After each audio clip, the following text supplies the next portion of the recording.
ਪੰਜਾਬੀ ਕਹਾਣੀ ਇਨਸਾਨ ਤੇ ਸੱਪ। ਅੱਛਾ, ਤੇ ਤੁਸੀਂ ਵਪਾਰੀ ਹੋ? ਹਾਂ, ਮੈਂ ਮੱਝਾਂ ਗਾਵਾਂ ਦਾ ਵਪਾਰ ਕਰਦਾ।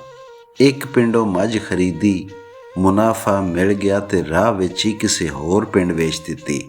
ਆਸੇ ਪਾਸੇ ਦੇ ਵਾਹਵਾ ਸਾਰੇ ਪਿੰਡਾਂ ਵਿੱਚ ਇਸ ਤਰ੍ਹਾਂ ਸੂਹ ਸਿਆਣ ਹੋ ਜਾਂਦੀ ਏ। ਬੜਾ ਸਵਾਦੀ ਕੰਮ ਏ, ਸੈਰ ਦੀ ਸੈਰ ਤੇ ਰੋਜ਼ੀ ਦੀ ਰੋਜ਼ੀ।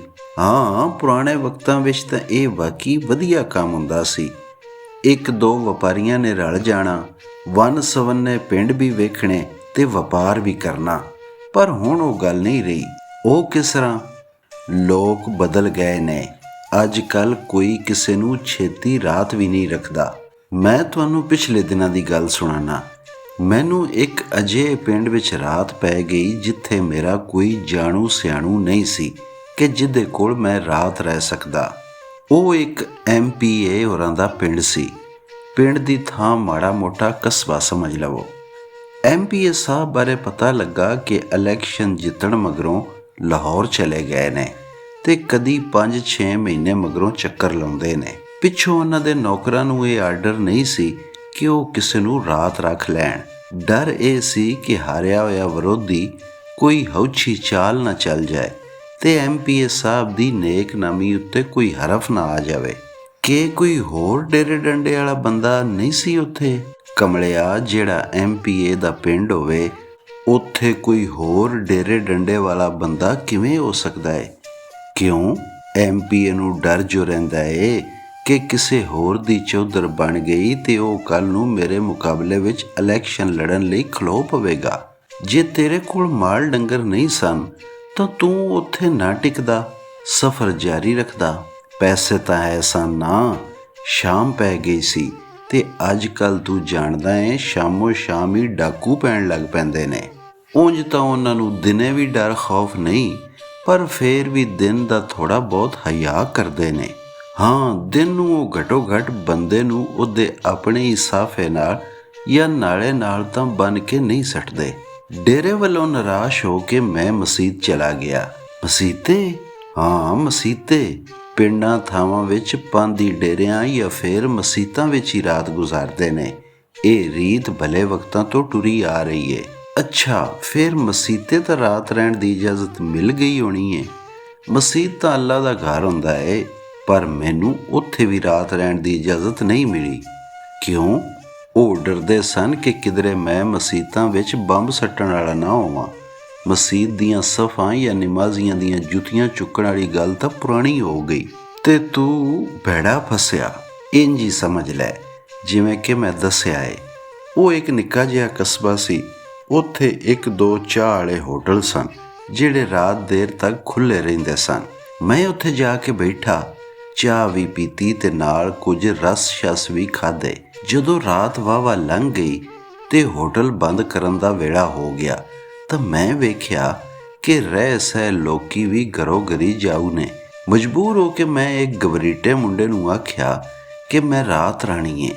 ਉਹ ਮੁੰਡਾ ਪਹਿਲੋਂ ਤਾਂ ਕੁਝ ਝੱਕ ਗਿਆ ਤੇ ਫਿਰ ਉਹਨੇ ਪਤਾ ਨਹੀਂ ਕੀ ਸੋਚਿਆ ਕਿ ਮੈਨੂੰ ਆਖਣ ਲੱਗਾ, ਸਤ ਬਿਸਮਿਲ੍ਲਾ, ਜਮ ਜਮ ਰਹੋ, ਮਹਿਮਾਨ ਤਾਂ ਰੱਬ ਦੀ ਰਹਿਮਤ ਹੁੰਦਾ ਏ।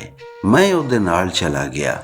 ਮੌਸਮ ਬਾਹਰ ਸੌਣ ਵਾਲਾ ਸੀ। ਉਹ ਮੈਨੂੰ ਉਸ ਹਵੇਲੀ ਵਿੱਚ ਲੈ ਗਿਆ ਜਿੱਥੇ ਉਹ ਆਪਣੇ ਢੋਰ ਡੰਗਰ ਰੱਖਦੇ ਸਨ। ਦੋ ਸੱਜਰ ਸੂਈਆਂ ਮੱਝਾਂ ਵੀ ਉੱਥੇ ਬੱਝੀਆਂ ਹੋਈਆਂ ਸਨ। ਇੱਕ ਬਰਾਂਡੇ ਵਿੱਚ ਉਹਨੇ ਮੇਰੀ ਮੰਜੀ ਢਾਹ ਦਿੱਤੀ ਤੇ ਮੇਰੇ ਵਾਸਤੇ ਰੋਟੀ ਲੈਣ ਚਲਾ ਗਿਆ। ਜੋ ਕੁਝ ਦਾਲ ਦਲੀਆ ਮਿੱਸਾ ਲੂਣਾ ਉਸ ਵੇਲੇ ਮਿਲ ਸਕਦਾ ਸੀ ਉਹਨੇ ਮੈਨੂੰ ਰਜਾ ਕੇ ਖਵਾਇਆ ਪਿਆਇਆ। ਚੰਗੀ ਤਰ੍ਹਾਂ ਰੱਜ ਪੁੱਜ ਕੇ ਉਹਨੂੰ ਹੁੱਕੇ ਬਾਰੇ ਪੁੱਛਿਆ ਤਾਂ ਉਹਨੇ ਮੈਨੂੰ ਦੱਸਿਆ ਕਿ ਉਹ ਸਾਰੇ ਜੀ ਹੁੱਕੇ ਤੋਂ ਬਾਗੀ ਨੇ। ਅਲਬੱਤਾ ਸਿਗਰਟਾਂ ਦਾ ਬੰਦੋਬਸਤ ਉਹ ਕਰ ਸਕਦਾ ਏ। ਸਿਗਰਟਾਂ ਮੇਰੇ ਕੋਲ ਵੀ ਹੈ ਸਨ, ਇਸ ਪਰੋਂ ਮੈਂ ਉਹਨੂੰ ਸਿਗਰਟਾਂ ਲਿਆਉਣ ਤੋਂ ਰੋਕ ਦਿੱਤਾ। ਫਿਰ ਉਹ ਆਪਣੀ ਮੰਜੀ ਵੀ ਲੈ ਆਇਆ ਤੇ ਅਸੀਂ ਦੋਵੇਂ ਪੈ ਗਏ। ਰਾਤ ਕੁਝ ਜਾਗਦਿਆਂ ਕੁਝ ਸੌਂਦਿਆਂ ਲੰਘ ਗਈ। ਅੱਲਾ ਮੁਹੰਮਦ ਦਾ ਦਿਨ ਚੜ੍ਹਿਆ। ਲੋੜ ਤੋਂ ਵਿਹਲੇ ਹੋ ਕੇ ਨਮਾਜ਼ ਪੜ੍ਹੀ ਤੇ ਉਹ ਮੇਰੇ ਵਾਸਤੇ ਨਾਸ਼ਤਾ ਲਿਆਇਆ। ਜਦ ਮੈਂ ਨਾਸ਼ਤਾ ਕਰ ਲਿਆ ਤਾਂ ਉਹ ਮੈਨੂੰ ਪੁੱਛਣ ਲੱਗਾ, ਬਜ਼ੁਰਗੋ, ਤੁਸੀਂ ਸਾਰੀ ਰਾਤ ਜਾਗਦੇ ਰਹੇ ਹੋ? ਕੀ ਗੱਲ, ਓਪਰੀ ਜਗ੍ਹਾ ਤੇ ਤੁਹਾਨੂੰ ਨੀਂਦਰ ਨਹੀਂ ਆਉਂਦੀ ਜਾਂ ਕੋਈ ਹੋਰ ਗੱਲ ਸੀ? ਮੇਰੇ ਲਈ ਤਾਂ ਜਗ੍ਹਾ ਉਪਰੀ ਸੀ, ਤੂੰ ਕਿਉਂ ਸਾਰੀ ਰਾਤ ਜਾਗਦਾ ਰਿਹਾ? ਮੈਂ ਉਹਨੂੰ ਸਵਾਲ ਕੀਤਾ। ਸੱਚੀ ਗੱਲ ਕਰਾਂ, ਗੱਲ ਸੱਚੀ ਕਰਨੀ ਚਾਹੀਦੀ ਏ। ਤੇ ਸਹੀ ਗੱਲ ਇਹ ਕਿ ਮੈਂ ਤੁਹਾਨੂੰ ਰਾਤ ਰੱਖ ਤਾਂ ਲਿਆ, ਪਰ ਮੈਂ ਤੁਹਾਡੇ ਬਾਰੇ ਕੁਝ ਨਹੀਂ ਸਾਂ ਜਾਣਦਾ। ਕੌਣ ਕਿ ਉਹਦੇ ਮੱਥੇ ਉੱਤੇ ਨਹੀਂ ਲਿਖਿਆ ਹੁੰਦਾ। ਵੇਲਾ ਬੜਾ ਭੈੜਾ ਆ ਗਿਆ ਏ। ਮੈਂ ਸਾਰੀ ਰਾਤ ਇਸ ਪਾਰੋਂ ਜਾਗਦਾ ਰਿਹਾ, ਭਈ ਕਿਧਰੇ ਇੰਜ ਨਾ ਹੋਵੇ ਕਿ ਮੈਂ ਸੌਂ ਜਾਵਾਂ ਤੇ ਤੁਸੀਂ ਮੇਰੀ ਸੰਗੀ ਘੁੱਟੋ ਤੇ ਮੱਝਾਂ ਹੱਕ ਕੇ ਰਾਹ ਪਵੋ। ਤੇ ਮੇਰੇ ਇਸ ਸ਼ੱਕ ਨੂੰ ਪੱਕ ਇੱਥੋਂ ਹੁੰਦਾ ਏ ਕਿ ਮੈਂ ਜਦ ਵੀ ਤੁਹਾਡੇ ਵੱਲ ਵੇਖਿਆ ਤੁਸੀਂ ਜਾਗਦੇ ਪਏ ਸੋ, ਸ਼ਾਇਦ ਮੇਰੇ ਸੌਣ ਦੀ ਉਡੀਕ ਕਰ ਰਹੇ ਸੋ। ਪੁੱਤਰ ਤੂੰ ਸੱਚਾ ਏ। ਅੱਜ ਕੱਲ੍ਹ ਹੱਥ ਨੂੰ ਹੱਥ ਪਿਆ ਖਾਂਦਾ ਏ। ਚੰਗੇ ਵੇਲੇ ਲੱਦ ਗਏ ਨੇ। ਮੈਂ ਵਪਾਰੀ ਹਾਂ ਤੇ ਮੇਰੇ ਕੋਲ 60,000 ਰੁਪਈਆ ਏ। ਤੂੰ ਆਪਣੀ ਥਾਂ ਡਰਦਾ ਰਿਹਾ ਏ ਤੇ ਮੈਂ ਆਪਣੀ ਥਾਂ ਡਰਦਾ ਰਿਹਾ ਕਿ ਪਤਾ ਨਹੀਂ ਇਹ ਲੋਕ ਕਿਹੋ ਜਿਹੇ ਨੇ। ਇਹ ਨਾ ਹੋਵੇ ਕਿ ਰਾਤ ਨੂੰ ਮੈਨੂੰ ਵੱਢ ਟੋਕ ਕੇ ਇੱਥੇ ਨੱਪ ਦੇਣ। ਸ਼ਾਇਦ ਇਹਨਾਂ ਨੂੰ ਮੇਰੇ ਰੁਪਈਆਂ ਬਾਰੇ ਸੂਹ ਮਿਲ ਗਈ ਹੋਵੇ ਤੇ ਪੈਸੇ ਦੇ ਲੋਭ ਵਿੱਚ ਮੇਰੇ ਨਾਲ ਕੁਝ ਅਜਿਹਾ ਸਲੂਕ ਕਰਨ ਕਿ ਮੇਰੀ ਉਗ ਸੁਗ ਨਾ ਮਿਲੇ। ਅਸੀਂ ਦੋਵਾਂ ਨੇ ਸ਼ਾਇਦ ਇੱਕ ਦੂਜੇ ਤੋਂ ਡਰਦਿਆਂ ਰਾਤ ਗੁਜ਼ਾਰੀਏ, ਪਰ ਡੂੰਘਾ ਗੋ ਕਰੀਏ ਤਾਂ ਅਸਲੋਂ ਅਸੀਂ ਇੱਕ ਦੂਜੇ ਤੋਂ ਨਹੀਂ, ਸਗੋਂ ਸਾਰੀ ਰਾਤ ਖੁਦ ਆਪਣੇ ਆਪ ਤੋਂ ਡਰਦੇ ਰਹੇ ਹਾਂ।